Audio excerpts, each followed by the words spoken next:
सरपंच संतोष देशमुख हत्या प्रकरणात सुदर्शन घुलेला 31 जानेवारीपर्यंत पोलीस कोठडी। गेल्या काही दिवसांपासून सरपंच संतोष देशमुख हत्या प्रकरण मोठ्या प्रमाणात गाजत आहे। सरपंच संतोष देशमुख हत्या प्रकरणात सुदर्शन घुले याला 31 जानेवारीपर्यंत पोलीस कोठडी सुनावण्यात आली आहे। संतोष देशमुख खून प्रकरणातील आरोपी सुदर्शन घुले याला पोलीस कोठडी द्या अशी एसआयटीने न्यायालयाकडे मागणी केली होती। एसआयटीची मागणी मान्य करीत सरपंच संतोष देशमुख हत्या प्रकरणात सुदर्शन घुलेला 31 जानेवारीपर्यंत पोलीस कोठडी देण्यात आली आहे।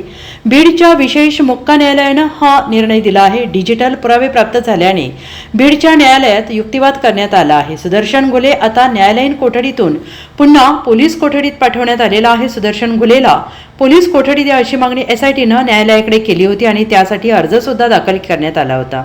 संतोष देशमुख हत्या प्रकरण सध्या मोठा चर्चेचा विषय ठरत आहे, कारण या हत्याकांडाला आता तब्बल 45 दिवस उलटूनही यात अनेक गोष्टी मागेपुढे होताना पाहायला मिळत आहेत। त्यातला जो रिमांड रिपोर्टमध्ये त्यांनी जे म्हटलं की जो डाटा रिकवर झालेला आहे त्या अनुषंगाने तपास करणे आहे, जे मोबाईल जप्त केलेले त्याचं लॉक ओपन होत नाही त्या अनुषंगाने तपास करणे आहे आणि अजून काही बऱ्याचशा गोष्टीवरचं विवेचन झालं आणि त्या दिवशी कोर्टाने 31 तारखेपर्यंत पोलीस कस्टडी दिलेली आहे। सुदर्शन घुलेचा नेमका नाही, आता त्याच्याबद्दल काही बाकीत करता येणार नाही, कारण 31 नंतर पुढचा विषय। मुख्य युक्तिवाद नेमका काय झाला होता सर? मग हा पहिल्यांदा जो मोबाईलचा लॉकअप ते लॉक उघडत नाही आहे हाच मुद्दा आहे याच्यामध्ये। नाही पण सर असं आहे की आरोपींच्या वकिलांनी जो प्रश्न मुद्दा असा आहे की 4 तारखेला त्याला अरेस्ट करण्यात आलं होतं। मोक्काचं इम्प्लिकेशन 10 तारखेपासून झालेलं आहे, 10/1 मोक्काचं इम्प्लिकेशन झालेलं आहे। त्यामुळे आता त्या अनुषंगाने पुन्हा फर्दर इन्व्हेस्टिगेशनचा भाग आहेच असं माझं मत आहे। त्यामुळे आम्ही फर्दर PC मागितली होती, ती कोर्टाने 31पर्यंत दिलेली आहे। Thank you sir.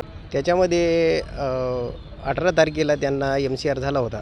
परत आज त्यांनी आरोपीचा 10 दिवसाचा PCR मागितला होता सुदर्शन घुलेंचा। त्याच्यामागे त्यांच्याकडून जे काही वस्तू मोबाईल जप्त केलेले आहेत त्या मोबाईलचे पासवर्ड वगैरे त्यांना ते हस्तगत करायचे होते आणि जो काही नवीन डिजिटल एव्हिडन्स सापडलेला आहे तर त्याच्याबद्दल त्याला विचारपूस करायची होती, परंतु ते मोबाईल पहिल्या दिवशी जप्त केलेले आहेत। गाडी जप्त केली, त्या गाडीसोबत मोबाईल जप्त झालेत आणि आजपर्यंत असं कुठलाही मुद्दा त्याने उपस्थित केलेला नाही की तो पासवर्ड सांगत नाही। 14 दिवस तो त्यांच्या ताब्यामध्ये होता, पासवर्ड सांगत नाही किंवा त्याच्या विरोधात त्याच्यामध्ये काही असा विशेष असा पुरावा आहे। त्याच्यामुळं तपास यंत्रणा निश्चितच म्हणजे जाणीवपूर्वक ह्या प्रकरणाचं लक्ष वेधून घेण्यासाठी हे प्रकरण कायम चर्चेत राहण्यासाठी करतात की काय असं मला वाटतं। Bureau report SBN Marathi, Beed.